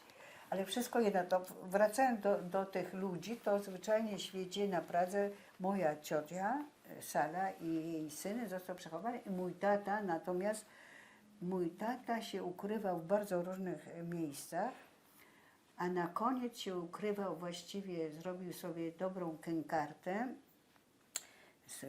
miał, ściął włosy. Mój tata akurat miał to szczęście, że miał niesemickie rysy i bardzo dobrze mówił po polsku. To był ten plus niesamowity, bo znalazł się w bardzo różnych sytuacjach, gdzie to było niezwykle ważne. Ale pod koniec właśnie dostał taką pracę u Volksdeutsche zresztą, który pracował dla Niemców w Warszawie. Ja skracam całą historię, to jest wszystko zapisane, w ogóle on to zrobił wspomnienia, to jest w Żychu też jego wspomnienia, nazywa się Jan Emil Karpiński-Alberg. Oczywiście zmienił nazwisko, został Jan Emil Karpiński, bardzo ładne nazwisko i miał wspaniałą kękartę. I miał dobre zdjęcia też, które pokazywały właśnie takiego wesołego, uśmiechniętego człowieka. I właśnie pracował u tego Volksdeutscha i wtedy to miał te niby szanse przeżycia. Udawał głupiego cały czas. Tak, to jest najważniejsze. Przez ileś tam 5 lat, lat, ale wszystko mi się wydaje, że 2-3 lata udawał to mu głupiego. zostało później, dlatego że on wszystko przewidywał i on cały czas mówił, ja wiem lepiej. Nawet później do swoich dzieci mówił, ja wiem lepiej. On przewidywał cały czas sytuację. I to mu zostało. On przewidywał wszystko, dlatego żeby się ukryć. A potem było tak, że ukrywał to oczywiście, bo powiem, co mu się najbardziej wstrząsnął, jakiś taki wydarzenie, które wstrząsnęło nim, według mnie, bo miał na pewno różne wydarzenia, jak się ukrywał, to, że po wojnie spotkał kolegę ze szkoły, z gimnazjum. I ten człowiek powiedział mu, podziękuj mi. Mój tata się spytał, dlaczego mam cię podziękować? A on powiedział, że cię nie wydałem. Bo cię widziałem na ulicy i cię nie wydałem. I to było najgorsze wydarzenie chyba w jego życiu. To, że jedna osoba jednym spojrzeniem, jednym rozkazem mogła go skazać na śmierć. Mi się wydaje, że to było dla niego, dlatego, bo nam to powiedział, a to jest nawet nie spisane w tych jego wspomnieniach. On był w sytuacji już takiej, że się czuł, że będzie koniec wojny i że ma szansę przeżycia. W związku z tym już zaczął myśleć o tym, co to będzie, jak go jednak złapią. On był oczywiście obrzezany. Wtedy do końca trzeba powiedzieć, że Niemcy pastwili się. Pastwili się nad tymi, którzy przeżywali, jakoś wyłapywali łapanki i bał się bardzo łapanek. W związku z, bo łapanki to było bardzo prosto, żeby tego człowieka oddzielić od grupy i sprawdzić, czy jest obrzezany, czy nie. To ojciec sobie wymyślił, że on tego nie przeżyje. To znaczy, że on musi mieć coś takiego, żeby natychmiast umrzeć. To chciał cyjanek, ale to nie było takie proste z cyjankiem, żeby mieć. Więc dostał się, zobaczył, że znowu z jego szkoły z Siedlec był jeden lekarz, który o sobie uprzytomnił, że go zna, który miał jakąś praktykę, już nie wiem gdzie. W każdym razie dostał się do niego i ten człowiek powiedział, że mu nie da ten lekarz cyjanka, ale natomiast żob pomaga takim jak on. Żegota to była. Żegota, to była żegota, tak, to nie był żob. Oczywiście, że to była żegota. Pomaga takim jak on i może zrobić operację, która naciągnie ten napletek, żeby właśnie w razie łapanki, żeby nie było pokazane, że on jest Żydem. Mój tata w tym momencie nie mógł tego zrobić, dlatego że on pracował, dlatego Volksdeutsche i nie mógł sobie pozwolić na, tylko trzeba było tydzień przeleżeć, to było dosyć skomplikowane samo w sobie. To ten właśnie lekarz mu zaproponował coś takiego prowizorycznego, że w pierwszym rzucie oka nic nie widać, to była, po prostu robili klamrę, się zakładało na ten napletek, oczywiście miał wszystkie lekarstwa, które dostarczył ten lekarz, żeby ten ból uśmierzyć. Nie wiem jak długo, w każdym razie to była historia tego typu. I zrobili operację wtedy, kiedy tata nie pracował, to była niedziela i on poszedł i miał też asystenta, który też pomagał. To były 2 osoby, które uratowały mu Znaczy, nie życie, tylko po prostu świadomość, że ma szansę przeżycia. No i właśnie z tą klamrą do końca wojny przeżył. I miał jakieś takie, mi się wydaje, że później te niezrozumienie dla swoich dzieci, jakieś takie momenty chyba bardzo, które wracały go do wojny, to mi się wydaje, że bardzo wpłynęło na jego psychikę. To była trauma, która się teraz leczy wszystko. wiem, czy się leczy. No leczy się, bo wszystkie historie, które są tragiczne, które się kończą w jakiś sposób, teraz to się próbuje się leczyć. A przecież on po wojnie od razu miał 3 dzieci. 3 dzieci, musiał z tym żyć. Brat się urodził w 1946 roku, a my w 1948, na początku 1948 roku. 3 maleńkich dzieci. No i żonę Gojkę. No tak, które to było, tak, to było taki, i on musiał z tym iść do przodu. Przecież to jest ważne, właśnie musiał zabezpieczyć to. I wtedy akurat mi się wydaje, że on był najlepszym ojcem. Tak. A czy tato został w Izraelu, jak pani wyjechała do Francji? Tak, mój tata został w Izraelu i cały czas był nieszczęśliwy. Znaczy, mimo że miał wspaniałe otoczenie, naprawdę miał wspaniałych ludzi dookoła, które uwielbiały moją mamę, to trzeba powiedzieć, a moja mama trafiała do ludzi dlatego, że świetnie gotowała i była niezwykle gościnna. To wszyscy się, tak jakiś taki, dlatego, że byliśmy na tej wsi niby w Herstii, to do nas się zjeżdżały różne pary, które przyjechały wcześniej. I to się zrobiło takie towarzystwo całe, które się spotykały regularnie. Moja mama królowała wtedy, dlatego że ona była niezwykle ważna. Ona była bardzo czczona też. Ona była doceniona jako ta, oczywiście wiedzieli, że ona nie jest Żydówką, ale te osoby były, no nie wiem, jakaś była wdzięczność, mi się wydaje, że miała właśnie takiego, ona była niezwykle przychylna do tego wszystkiego. Mi się wydaje, że to było niezwykle istotne to, że według mnie moja mama rozkwitła w Izraelu, no co dużo mówić. No miała tylko 48 lat, wiem, że to jest bardzo mało dla kobiety. No w każdym razie ona jakoś dobrze czuła później, tym bardziej, że miała dobre otoczenie, a mój tata, no ja pamiętam, jak się zbierała ta cała grupa tych wszystkich, którzy przyjeżdżali na tą wieś, do naszych rodziców, do czytania. Oni czytali na głos pana Tadeusza. Ja pamiętam to doskonale. Wszyscy zabierali, wszyscy mieli jakieś reminiscencje z tego okresu. Każdy opowiadał coś. I to były wspaniałe momenty. Ale mój tata na początku chyba doceniał, ale później tak, może i to wiek zrobił to, że był,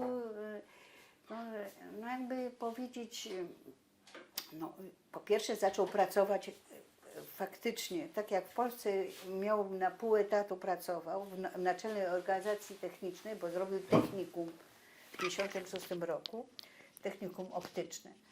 Później w Izraelu to się o tyle przydało, bo zaczął pracować w fabryce. Oczywiście to była absolutna tajemnica, gdzie pracował, dlatego że to była najprawdopodobniej wojskowa. I cały czas mówi, że on nie może powiedzieć, gdzie on pracuje, to wszyscy wiedzieli, gdzie on pracuje. Ale w związku z tym już nie był najmłodszy i nagle miał narzucony tryb życia, który był naprawdę bardzo ciężki. No, wiemy, że 58 lat, czy 57, czy 60 to nie jest żaden wiek, żeby zaprzestać pracować. Ale dla niego to był, no Izrael też był ciężki jako kraj, jako ten kraj z klimatem, który był do nas niedostosowany. Jednak było bardzo gorąco. I on musiał jeździć, musiał wrócić, musiał mieć jakieś zajęcia. W każdym razie on, no nie wiem jak powiedzieć, ale czuł się jakoś wyrzucony z tego wszystkiego. No, tracił ciężko ten- pracował. poza ciężko tym przez wiele pracował. lat. To było o 5 z rana wstawał, Wstawał, żeby musiał jechać do wracać. pracy. No w każdym razie to dla niego to był naprawdę bardzo ciężki moment i Okres. mi się wydaje, że był zdeklasowany jak gdyby, więc on się nazwał tam w tej fabryce, to wiemy, że mówili na niego pan Jan. W jednym słowie, pan Janie, panie Janie. To był, i on to narzucił, żeby nie powiedzieć na niego inaczej. To znaczy, że on chciał być, nie wiem, czy lepszy, czy podkreślić tą swoją inność. Nie nauczył się nigdy hebrajskiego. Nie chciał się nauczyć. Nie chciał się nauczyć, nie znał. Znał żydowski, jak się okazało. Znał świetnie żydowski. Jak się okazało, już w Izraelu, bo ja nawet nie wiedziałam, że mój tata znał żydowski. Tylko osoby, które przychodziły do rodziców, mówiły, że on ma wspaniały żydowski, literacki żydowski. Że mówił pięknie po żydowsku, ale to trzeba było się dowiedzieć w Izraelu, że miał jakąś inną znajomość. Nigdy się tym nie chwalił oczywiście. On niby znał dobrze francuski, bo miał świetną nauczycielkę francuskiego w gimnazjum, ale to, że żydowski, to się tym nie pochwalił. W każdym razie on w Izraelu, no powiedzmy sobie, strasznie tęsknił za Warszawą.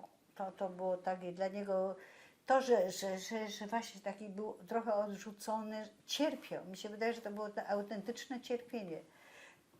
To się wydaje nawet w tych wszystkich listach, które od tego się zaczęło, dlaczego tu jesteśmy też, bo były te listy, które z tego okresu, pierwszego okresu, bo to są listy do 73 roku, do stycznia 73 roku.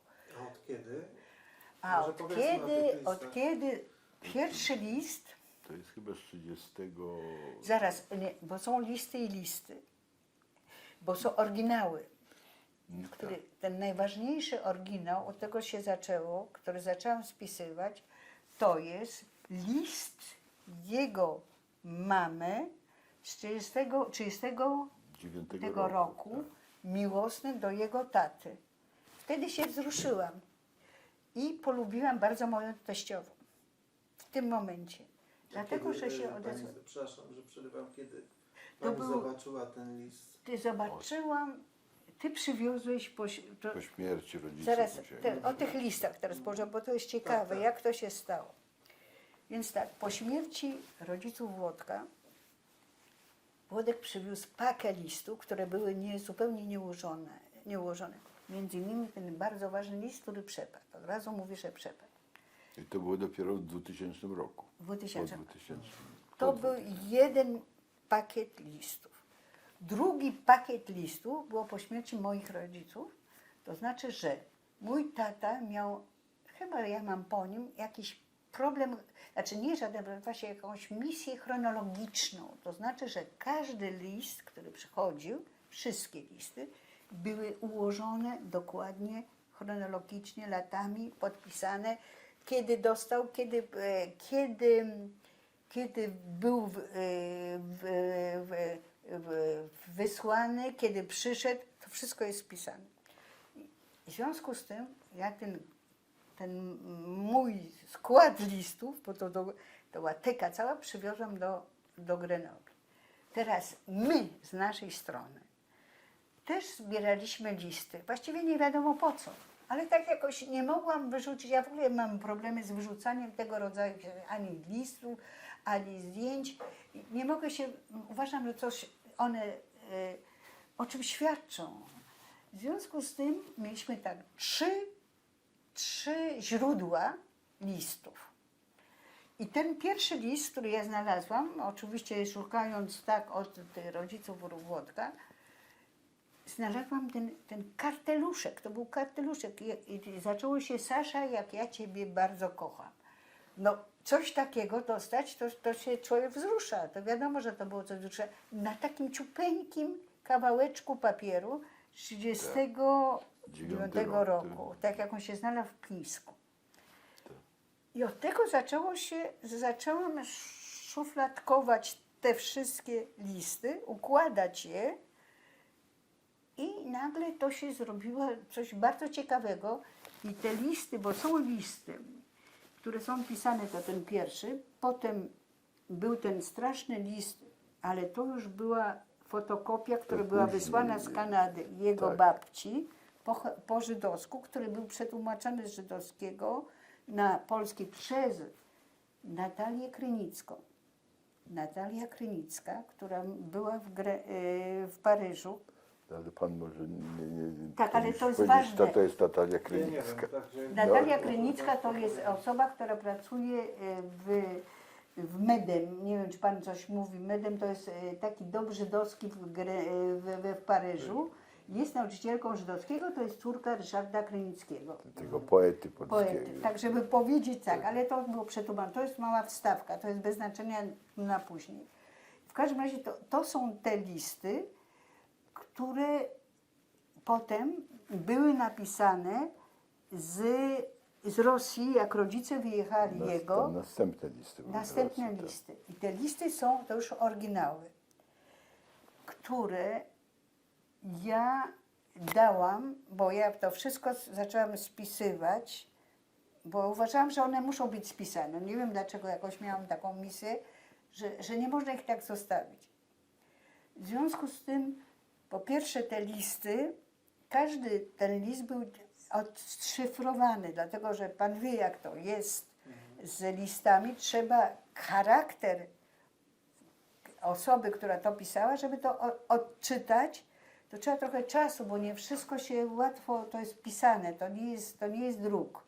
W związku z tym to zaczęła przepisywać te listy Włodka, pierwsze, bo właściwie to Te, były które były po polsku. po polsku, Te znaczy rodziców Włodka. Tak. A po rosyjsku, bo w Rosji musieli korespondować po rosyjsku. w Musieli, wojnie. pierwsze listy są jeszcze Po napisane polsku, po a polsku. potem one przestały dochodzić, jak były po polsku. To musieli zacząć pisać po rosyjsku oczywiście. Czyli Tak. moja mama pisała listy do mojego ojca po rosyjsku. Rosyjsku. Który mama była Powiedz właśnie. no to ja jest- już wiesz, już tak z tych miejsc nie Syzraniu. pamiętam. W Syzraniu była, ojciec jakieś tam drwa rąbał na Uralu. I to mama pracowała jako kierowniczka przedszkola.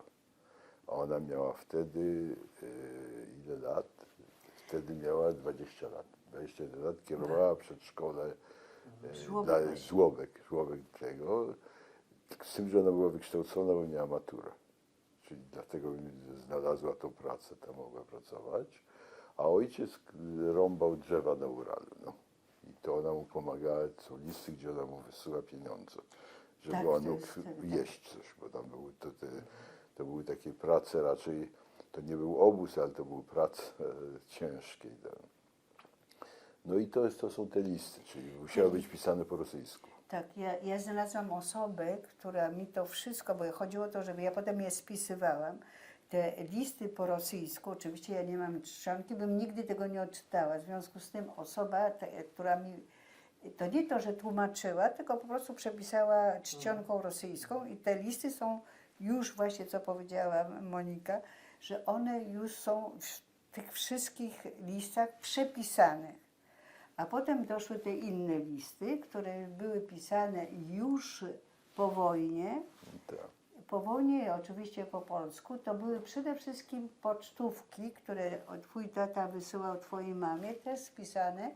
I starałam się pisać jak najwięcej na temat tych, co ja widzę i jak to było napisane. No i potem były te listy, które były i z mojej strony nie było żadnych listów. Nie znalazły się żadne listy, nie wiem, nie pisywaliśmy tak jak twoi rodzice, może nie było okazji, żeby wyjeżdżać, żeby się rozdzielać. W każdym razie zaczęło się pisać na te listy, to było jak Włodek był w więzieniu. No tak, to znaczy wtedy trochę listów pisało się z więzienia. Tak, Gdyby Także tak. pisałem.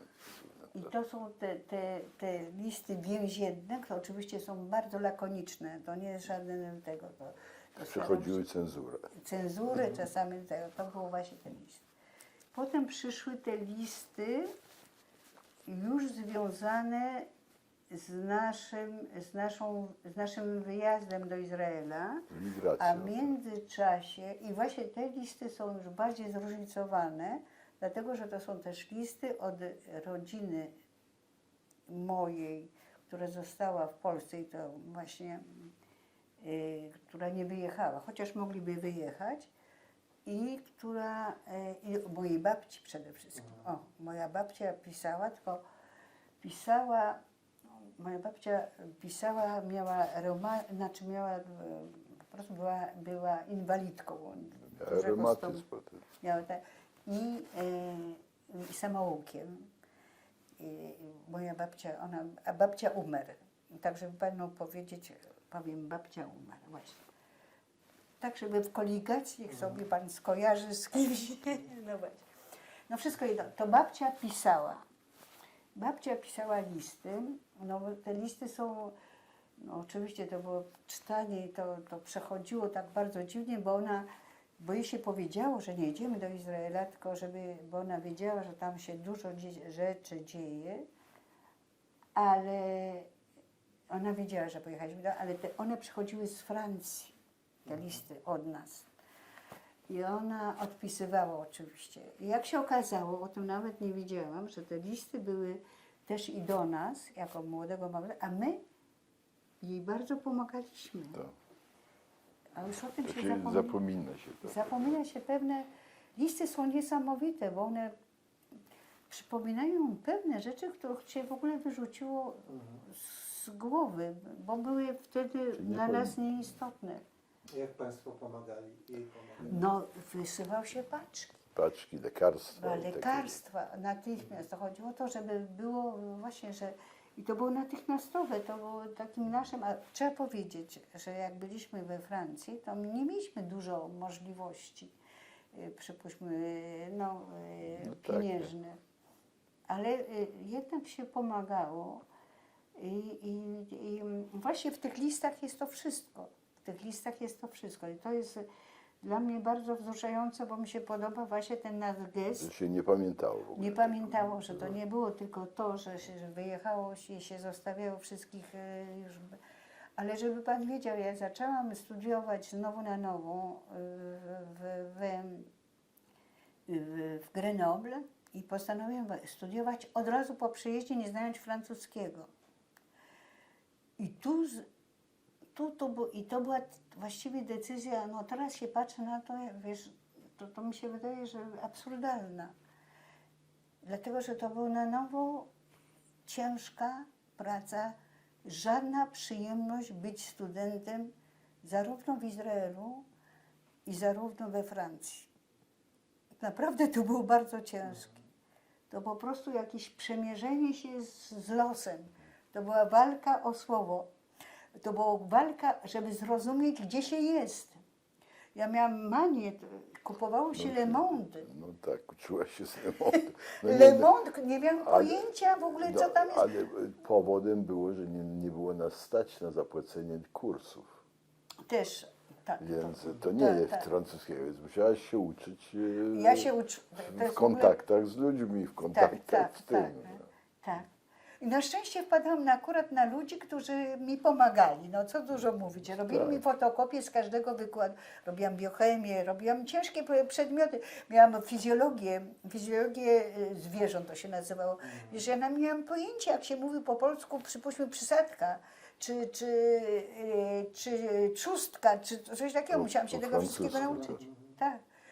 I wszystko, co się zachowało, i chyba się zachowa do końca, może oddam kiedyś do jakimś tego, mój kalendarzyk, tak nie kalendarz, to było taki mały zeszycik koloru czerwonego. Ja teraz oglądam spis słów, które miałam zrozumieć, żeby dojść, jak to jest w tej Francji. Wszystko się zaczynało od zamachów, od rządów. To były te słowa, które ja miałam znać na życie. Tak, Czytałaś Le Monde. To absurdalne. Teraz się z tego śmieję, ale to właściwie coś mi napadło, żeby wiedzieć, coś wiedzieć. Chodziliśmy i w tych wszystkich listach wychodzi kina, też, że strasznie nam zależało na jakimś życiu kulturalnym. Żeby być kulturalni, to znaczy, że chodzić do kina, Do teatru. Tak. Do teatru gdzieś mieliśmy, powiem też, No, ale nic tak nie się- rozumiałam, ale nie ale, pokazywałam tego. ale się uczyłaś. To było przebicie. To było autentycznie jakieś takie, no walka znaczy Włodek był o wiele lepszy ode mnie. Dlatego, że on znał francuski. Dla mnie on był w ogóle omega wtedy, alfa i omega. Ja go słuchałam i chyba najbardziej go rozumiałam, jak on mówił po francusku. Oczywiście, bo on mówił tym samym językiem, który do mnie trafiał, ale wszystko inne było naprawdę bardzo trudne. To były naprawdę trudne momenty i potem jak się urodziło dziecko, to jeszcze bardziej było trudniejsze, bo to wszystko trzeba było... I ja studiowałam wtedy też. No wszystko jedno, to było ciężkie, no. Ale mieliśmy bardzo dobrze, możesz powiedzieć, na kogo trafiliśmy we Francji. No, Aberdamowie, ci Ale wszystko. bardzo dobrych No nie, przyjaciół mieliśmy, tak. Mamy, dotychczas mam tych samych przyjaciół, którzy byli, no to są byli Żydzi tamtejsi, francuscy, stamtąd, którzy nas bardzo dobrze przyjęli też. Mieliśmy to wielkie szczęście, że byliśmy za każdym razem, mieliśmy naprawdę wspaniałych ludzi dookoła. I którzy nam... Kontakty mieliśmy. Mieliśmy dobre, tak. kontakty. Włodek zaczął pracować, możesz powiedzieć, jak zacząłeś pracować, bo to No przecież dobrze, też... no, okej, no ale ty mówisz. Ja mówię za dużo. Nie. No nie, ale to w każdym razie tak było, że fakt, że jak teraz patrzę z perspektywy czasu, bo to jest bardzo ważne, że zrobiłem robiło się skoki olbrzymie, żeby wiedzieć, żeby zrozumieć, żeby być, żeby widzieć, żeby iść na sztuki teatralne, które się nic nie rozumiało. No nie Pamiętam, że- przesadzaj. No to tak, nie, no, moi francuski nie, na pewno nie do był za końca, słaby. nie, ale nie, no chodzi, że to jest w tym sensie to widać w tych listach, o tyle te listy mogą być ciekawe, bo tam widać codzienne życie, widać co robiliśmy, a i nie tylko nasze, bo my w tych listach my mamy kontakty powiedziałbym z całym światem. Tak. Bo nasza emigracja, ta grupa, która wyjechała, ludzi, z którymi nadal jeszcze mamy kontakty, się rozlała nie tylko do Izraela, się wyjechała do Ameryki, wyjechała do Danii, wyjechała do Szwajcarii, do Szwecji i te wszystkie kontakty widać w tych listach. Czyli to jest w pewnym sensie, te listy są w jakimś sensie świadectwem emigracji 1968 roku, pewnego powiedzmy typu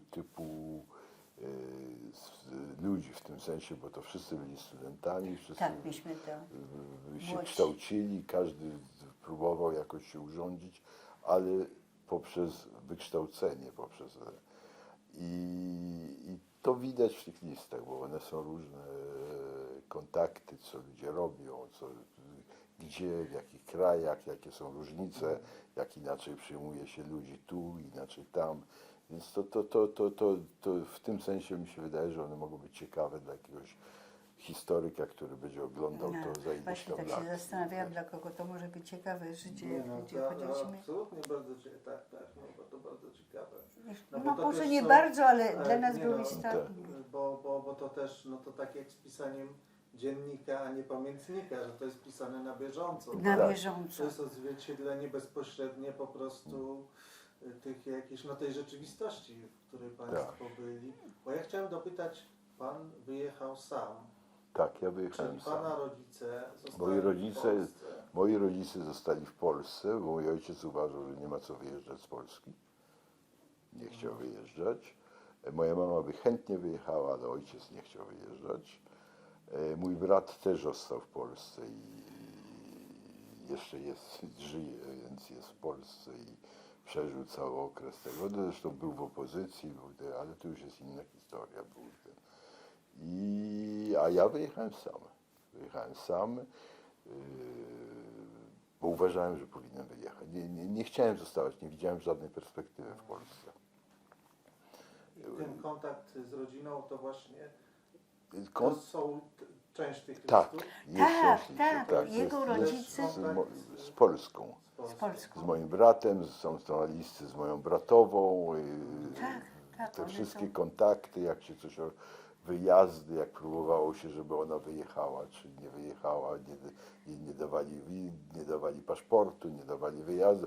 To wszystko jest w tych listach. Znaczy to jest do 72 Do siedem- roku. do 70. Powiedzmy, że ostatni list, który jest w tej kolekcji Tam całej. masz rację, bo później są też listy. Inne, tylko, mamy że to masę jest- innych listów, to zabiera tylko, cały że stół tego jest za prawie, że dużo i się do już muzeum. bez przesady powiedzieliśmy, że nie by... To nie, do Nie, muzeum no się to nie nie, nadaje. no to nie ma siły, Włodek, to jest po prostu, to jest Tego taka jest za dużo. masa, to jest cały czas masa, po prostu to jest cały czas ułożone bardzo dobrze, chronologicznie, ale I spisane.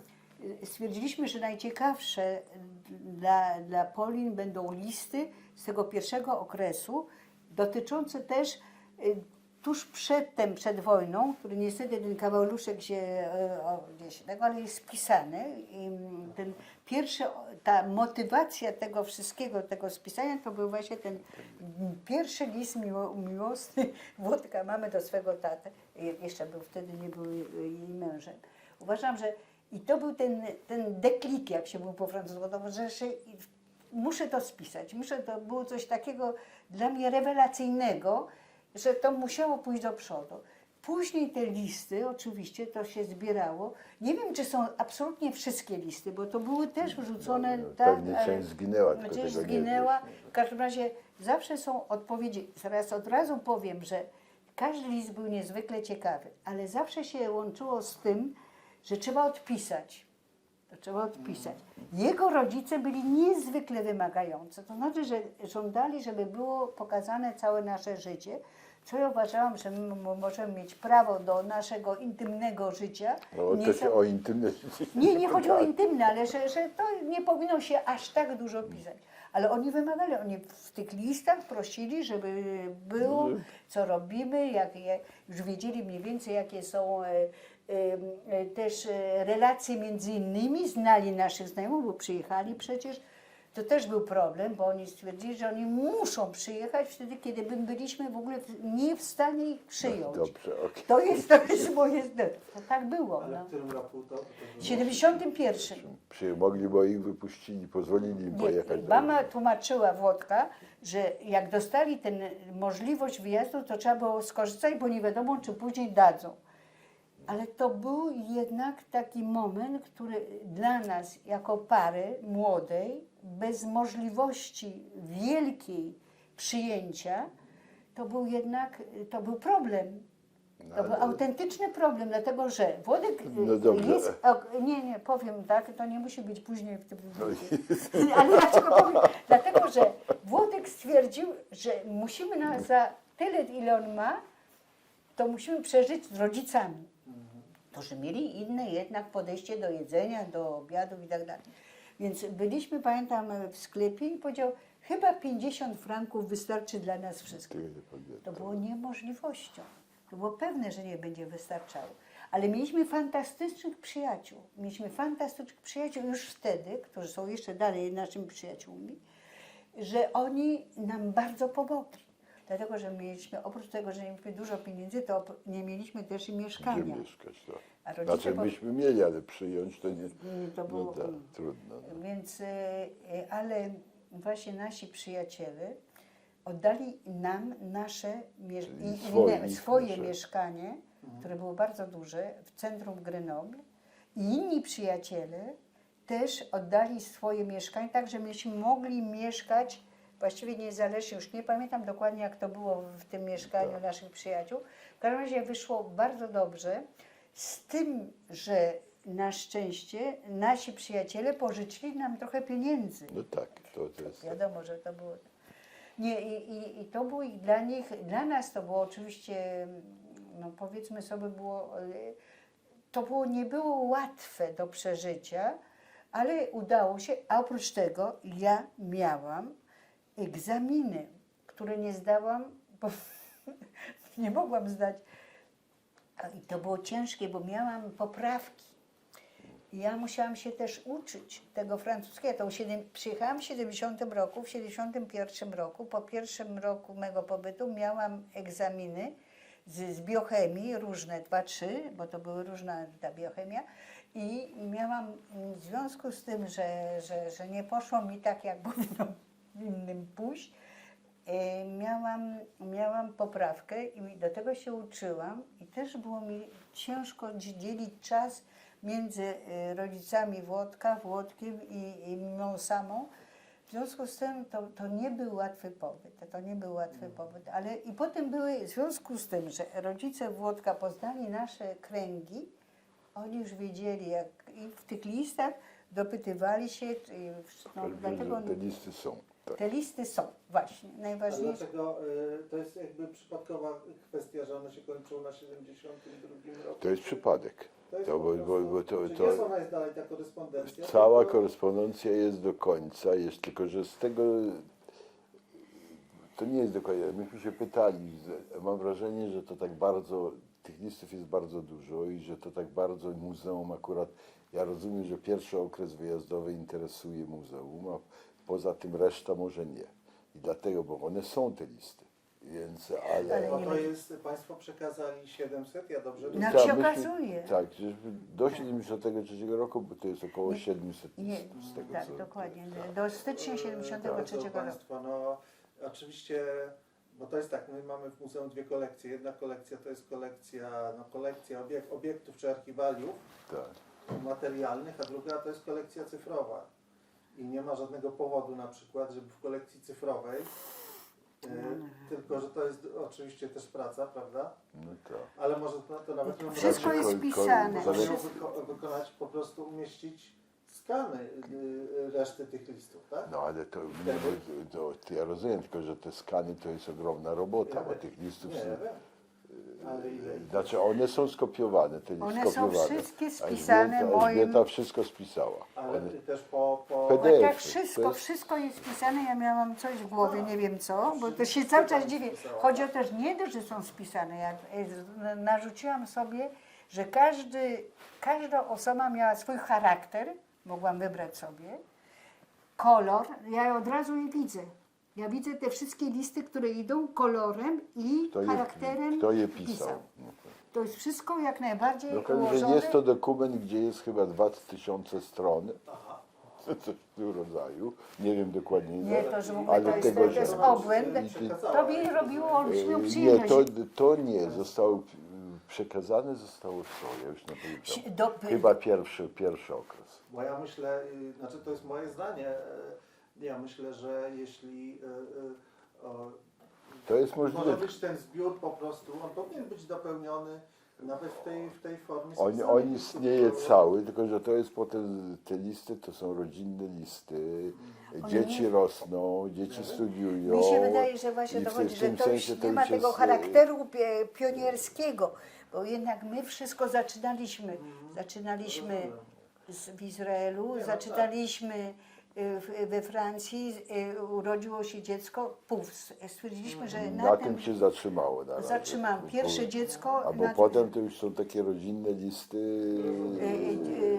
Dziadkowie się pytają, dziadkowie przyjeżdżają, dzieci jeżdżą, wyjazdy, gdzie my jeździmy, to jest, To one ale to na- już jest rodzinne, więc Tak. nie wiem, czy to jest... Nie, można to- rozgłoszenie rzeczywiście.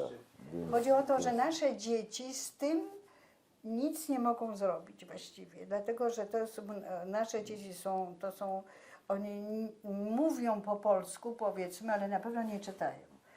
Więc Znaczy, mi Tomek twierdzi, że czyta. wiesz co oni twierdzą, to jest jedna rzecz, ale co oni rzeczywiście i na ile będą mieli cierpliwość, żeby to wszystko... Na pewno nie, dlatego... To są, i stwierdziliśmy, że właściwie dla Polin to będzie bardziej interesujące, bo te listy nie są jakieś takie, nie mają jak charakteru, bo są listy bardzo przemyślane, wyszukanym. To jest zwyczajne listy. Listy, które mówią o konkretnych rzeczach, co się działo, powiedzmy. To nie jest to, że jaka jest mój tata, a No twoi tak. rodzice trochę więcej pisali. Tata też mój więcej pisał, są te listy. Ale tak, żeby to był jakimś wielkim To są rodzinne listy. po rodzinne prostu. listy. Mi się wydaje, że to tylko tak trzeba to wziąć. Nie, no to z mojej perspektywy to najciekawsze tak To jest naprawdę, coś bo to takiego. jest dokument po prostu życia. To jest coś takiego. Znaczy to są pudełka Pudełka po tak. butach, Tak, ale no tekst jest w PDF-ie, tylko że jest chyba z 2-3 tysiące stron. Są ciekawsze listy i mniej ciekawe i to mi się wydaje, że też wyjęliśmy pewne niektóre listy z tych dobrze, wszystkich listów właśnie. O. A może Pani powiedzieć, Państwo powiedzieć właśnie, które są ciekawe w takim razie? Ja nie wiem, bo to jest, nie Znaczy wiem. subiektywnie dla Państwa. No. Znaczy, które są ciekawe, czy No. co jest w nich ciekawego? Co znaczy, które są ciekawe? No nie, no to w tym sensie, no co jest w nich ciekawego, no ale też jakiego, Trudno to dotyczyło powiedzieć. okresu, czy są Nie, takie po znaczy prostu, nie ma, to jest życie codzienne. To nie ma analizy To nie ma żadnych wielkich ani myśli. ekonomicznej, ani Nie, ja Twój politycznej. tata, nie, to akurat No, mój tata opisywał rodzice, jakieś rodzice rzeczy, Włodka pisali zupełnie innego rodzaju listy. Moja mama pisała bardzo spontanicznie, tak jak ja może i mówię, więc te listy są serdeczne, powiedzmy sobie, tak, innego typu niż rodziców Włodka. To inny styl, inne podejście i mi się wydaje, że to jest to. Że jest różnica. Dla nas pisaliśmy, wiadomo jak się pisze listy, powiedzmy się trochę odwalało, trochę się znowu trzeba pisać. Nie mieliśmy specjalnie, ja studiowałam, Włodek pracował. No nie, ale już mówimy o okresie późniejszym. To wiadomo, że to się trochę pisało na szybcika, tak żeby się to trochę... A rodzice oczywiście, też i moi, wymagali trochę więcej, żeby to były bardziej listy, które informują też. Ale nie było żadnych analizy sytuacji, chociaż czasami jest, ty tak. pisałeś, wiesz, no to co powiedziałam, że to wszystko było walką o słowo i walką o czas i walką o wszystko, co się na nowo poznawało, dla mnie w każdym razie, bo Włodek się lepiej jakoś w tym wczuł, dlatego że on miał ten język francuski już bardziej opanowany. I mi się wydaje, że dla niego jakąś... I poza tym mi się wydaje, że też podejście bardziej takie, ja wiem, otwarte, które mu pozwalało to, że pracował. Mi się wydaje, że to, że miałeś doktorat, miałeś jakąś już od razu pozycję, które doprowadzało do tego, że to było o wiele pewniejsze dla niego, powiedzmy. O. A dla mnie to było cały czas jakaś taka wielka niepewność o wszystko, dlatego że wszystko było ważne, chociażby to, żeby zjeść posiłek, żeby dać obiad, żeby wejść w rolę żony też. I też studia, które bardzo mnie wykończyły tym, że dały mi naprawdę wielką niepewność tego, co do mnie, co ja mogę, a co ja nie mogę. To znaczy, że jak studiowałam, to nie byłam wcale pewna, czy ja na przykład tą biochemię zaczynam, albo fizjologię, te przedmioty, które miałam, czy ja dobrze je zrozumiałam. Czy to jest mój problem wewnętrzny, moich niemożliwości, mojej brak inteligencji, to już zaczyna człowiek trochę nie wierzyć w swoje możliwości. Nie jestem osobą, która szybko się uczy języków. Oprócz tego, że nie uczyłam się nigdy francuskiego i to też był ten problem, bo mi się chciało coś skończyć. To był naprawdę niezbyt dobry, mi się wydaje, wybór, że zaczęłam studiować, muszę skończyć. O, na tej zasadzie.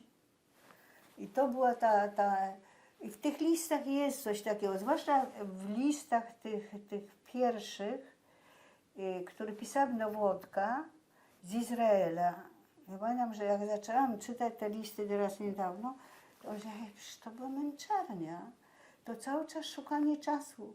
To coś, żeby zrozumieć, żeby pójść... To żadna przyjemność studiowania. Przecież studiowanie, jak być studentką, mając 21 lat, 22 lata, to jest cudowna rzecz. A tutaj nawet tego nie miałam. Ja później, oprócz tego, że było to życie jednak nasze, dzięki przyjaciołom, to fakt, to było bardzo istotne, ale też to było takie ciężkie do przebicia. To było też takie zapewnienie, że mamy otoczenie i że jesteśmy w czymś i to tak ma być, bo inaczej nie może być. Bo to inaczej nie, ale fakt, że skończyłam studia, od razu powiem, że skończyłam studia. Ale to kiedy Państwo w ogóle poczuli się, no, że tak powiem, kolokwialnie ustawieni? To znaczy, kiedy nadszedł ten moment, kiedy Państwo poczuli, okej, Chyba jak się teraz dzieci urodziły. możemy odetchnąć trochę. Odetchnąć?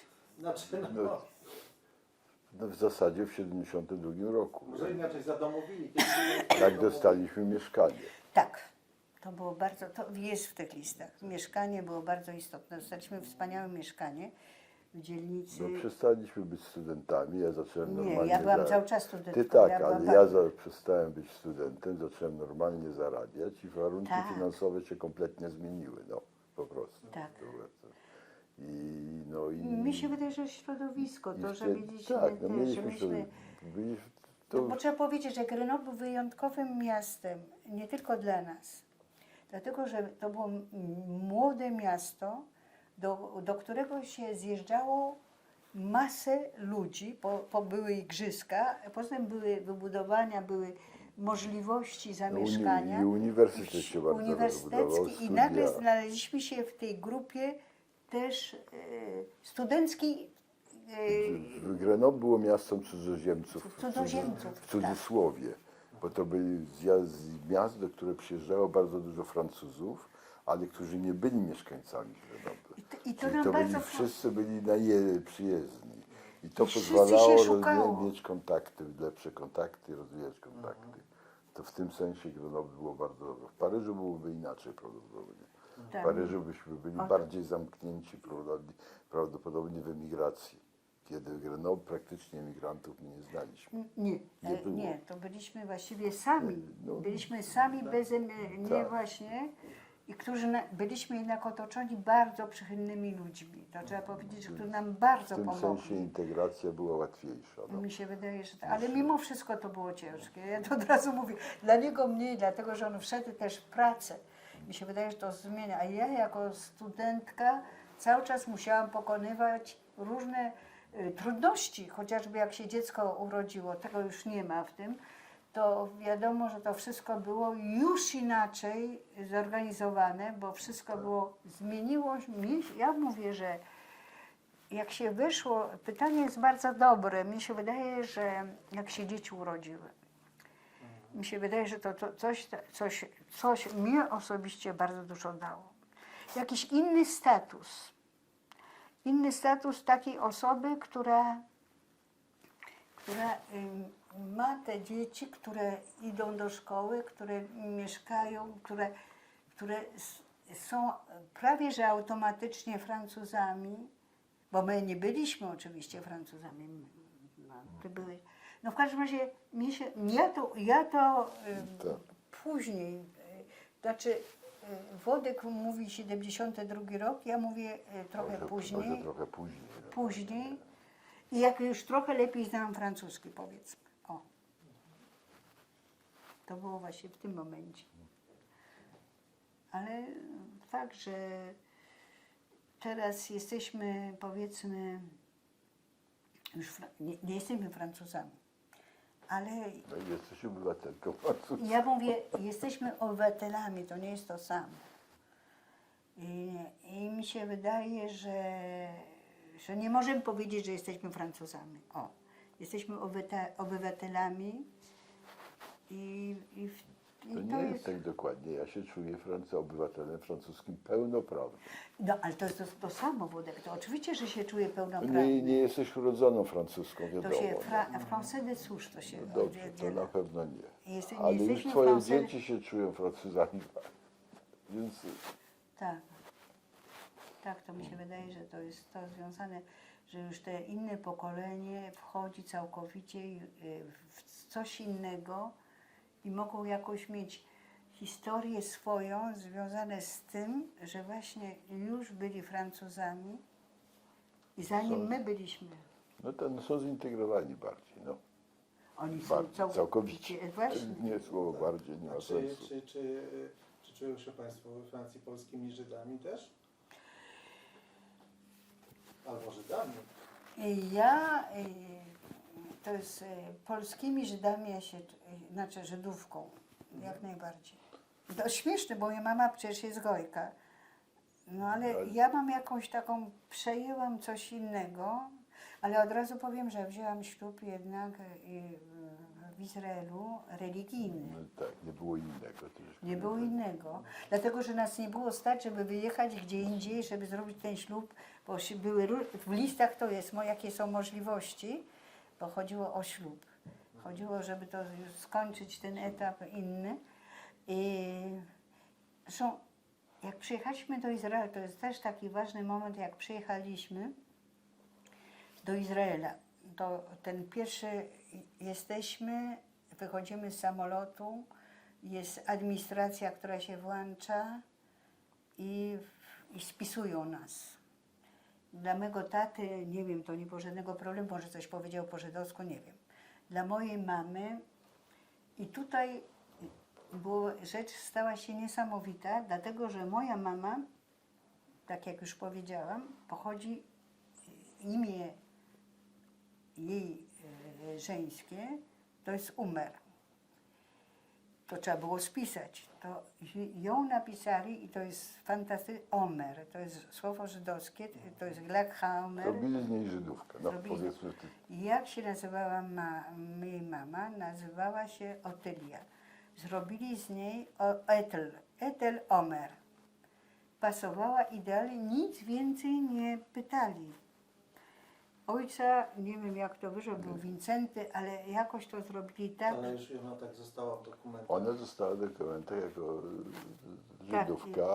Żydówka, o, co nam miał- bardzo pomogło, dlatego że jak braliśmy ślub, nikt się wtedy niespecjalnie pytał nie też. przejmował. To był inny rzeczywiście- okres. To był inny okres, Czyli zupełnie inny. integrowało to zresztą tak samo jak potem Rosjan też się integrowało. Tak. Ta polityka. Po prostu to nam bardzo ułatwili. Mama się nie musiała wyrzekać.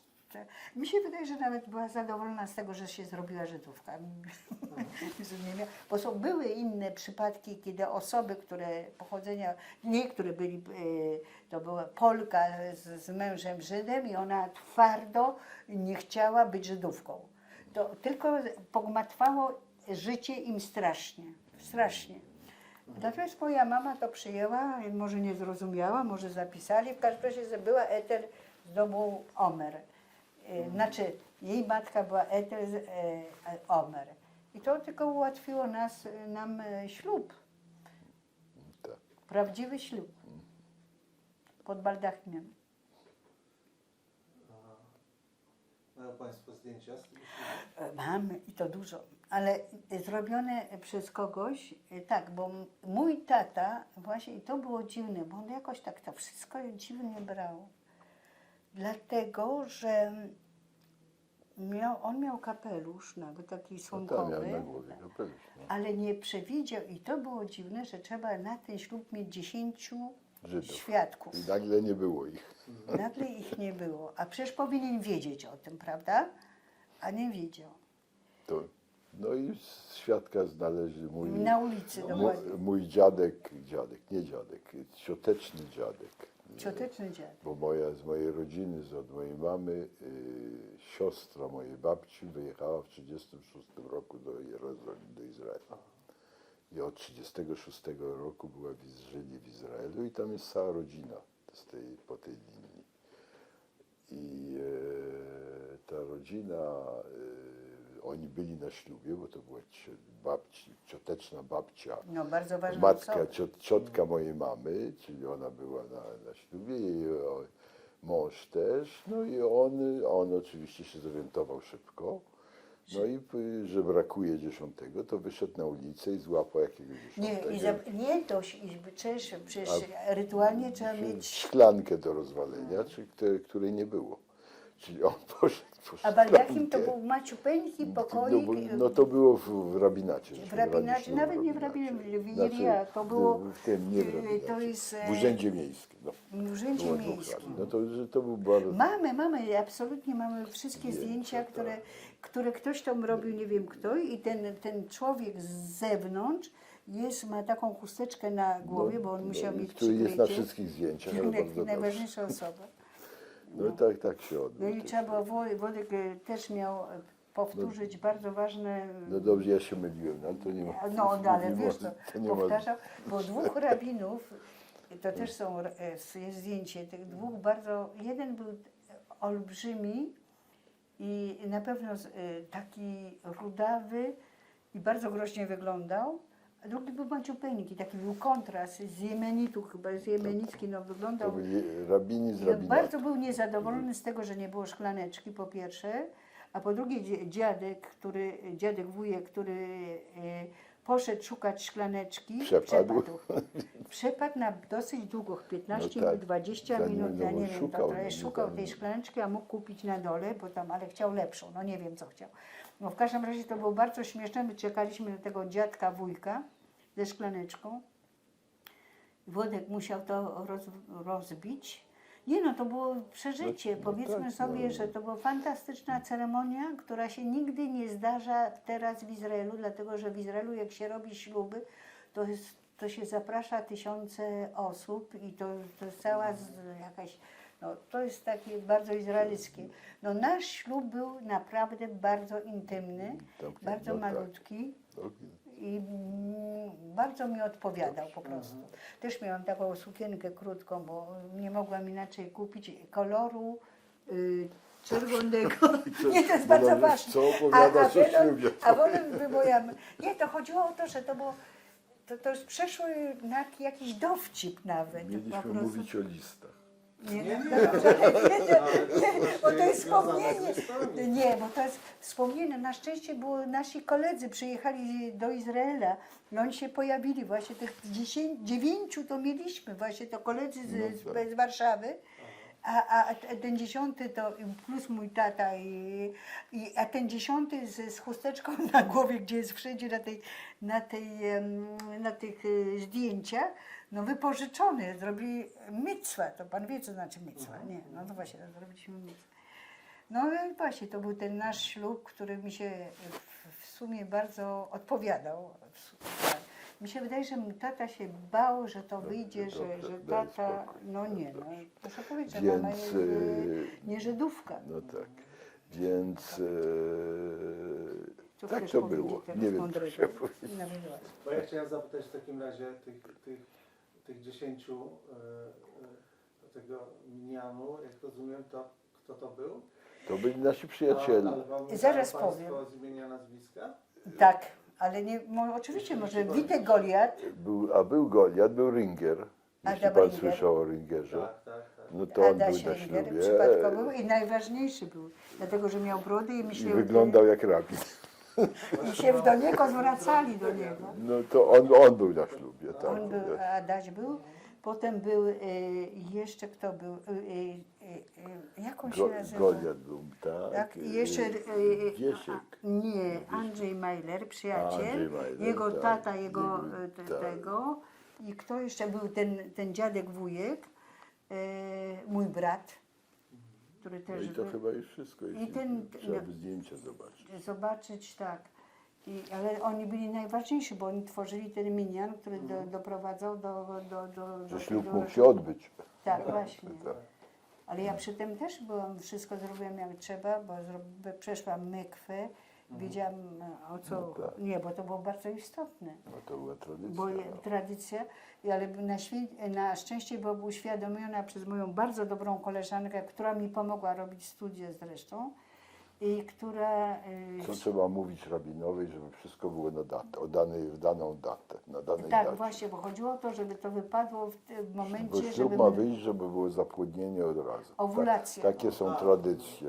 To jest tradycja. To wszystko wiedziałam przedtem. Tak jest. Powiedzmy, że troszeczkę skłamałam, bo wiadomo, że nam urządzało to, żeby było to konkretna data. No i wiadomo, że ona nie sprawdzała niczego, wiadomo.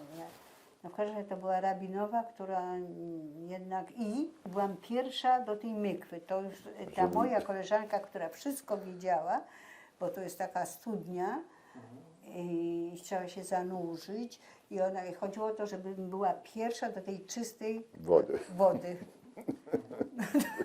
No dobrze. To tak, To takie były No to, taka tradycja. tradycja. No, po no prostu, tak, prawda? tak, tak. No, byłam wprowadzona na szczęście, wprowadzona, bo przecież z domu bym nic nie wiedziała. A mój tata robił wszystko, żebym nie wiedziała. Mi się wydaje, że to było coś takiego, że nie miał, że ta szklaneczka na przykład i to, że 10 ma być, to uważam, Nie że... pomyślał, on wiedział, nie pomyślał o tym. To po Ale prostu chciał nie tego pomyślał. ślubu, nie to, że miał jakieś tak. w stosunku do Włodka Nie jakieś pomyślał. czy coś. Nie Po prostu. pomyślał. No.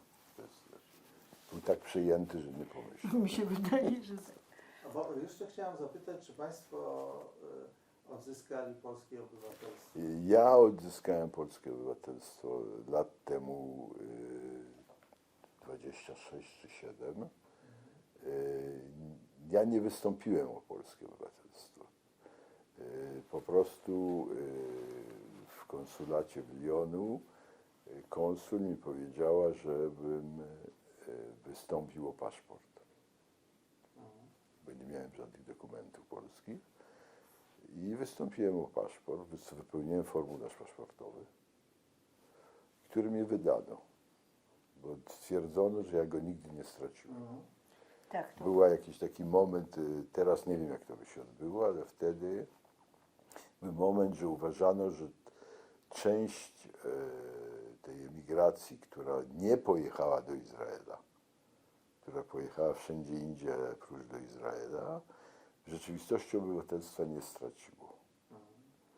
A do Izraela były jakieś umowy specjalne z Izraelem Dlatego dotyczące emigracji i że automatycznie ci ludzie mieli obywatelstwo izraelskie, Ja czyli miałam od razu. były jakieś takie umowy z Polską,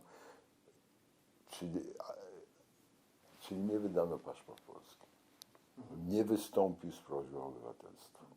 Po prostu dostałem dokument, w którym że stwierdzono, że dano mi dokument polski. Po prostu.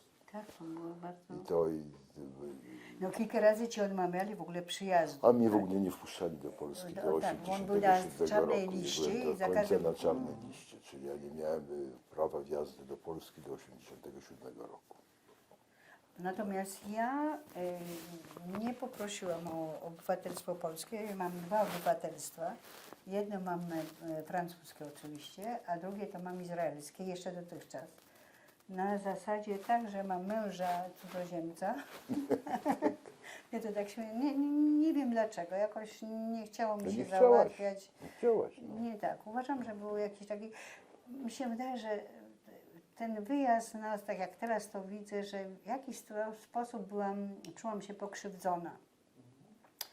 I w jakiś sposób odrzuciłam to chyba z tego, że to było w sumie niezwykle bolesne. Ten nasz wyjazd to był kopniak w tyłek, no, żeby nie powiedzieć brzydkie słowo. I mimo, że miałam później bardzo dobre momenty w moim życiu, to w jakiś sposób Polskę odrzuciłam i stwierdziłam, że nie muszę mieć obywatelstwa polskiego.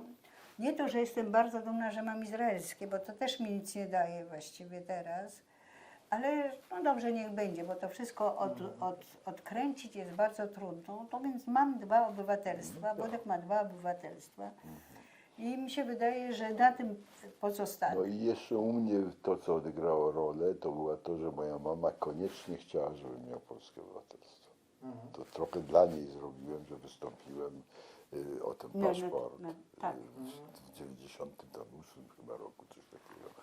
To było to, że te 2 rzeczy odegrały rolę, że ona bardzo chciała i także, że nie musiałem prosić o obywatelstwo występować, bo jakby Może to coś tego inne, nie tak, zrobił. to jest inny akt. No i to jest więc Więc mamy po 2 obywatelstwa, no i właściwie nasze dzieci nie, nasze dzieci nie mogą mieć Polski, mogą mieć Polskę. ale nie przypuszczam, żeby występowały, Nie wiem, tu w ogóle się nie mówiło na ten nie temat. mówi się, ale prawnie Tak, no bo to znaczy to ze względów jakby... jest Europa. To jest Unia Europejska. Poza tym jest także- Unia Europejska, to nie jest. Nie, Bo nie. rzeczywiście występuje wiele osób też teraz no, z krajów spoza Unii. No tak? tak, żeby Po mieć prostu. wjazd do Unii. Żeby Mam nadzieję, że to zostanie. Tak? Znaczy nasi dzieci naszych wielu przyjaciół dostało Z Izraela. Izraela, ma polskie obywatelstwo też. Mhm. Ze względu na tą możliwość, no powiedzmy, wyjazdu do Europy. To odgrywa rolę oczywiście. Ja bardzo Państwu dziękuję za rozmowę. Jak my dziękuję. też, nie wiem, czy... Taki Czy zespół do coś czwartej. jeszcze chcieliby Państwo dodać cokolwiek, żeby się znalazło na tym nagraniu? Powiedzmy, chętnie przesłucham i potem może się skontaktujemy i No może znaczy, coś dodamy, bo w To tej jest chwili nasze powiem, życie, to jednak to jest... że tak. tak w chwili dodać to jest trudno. Mi się Tak, wydaje, oczywiście. że tak, to jest taki skrót straszny właściwie.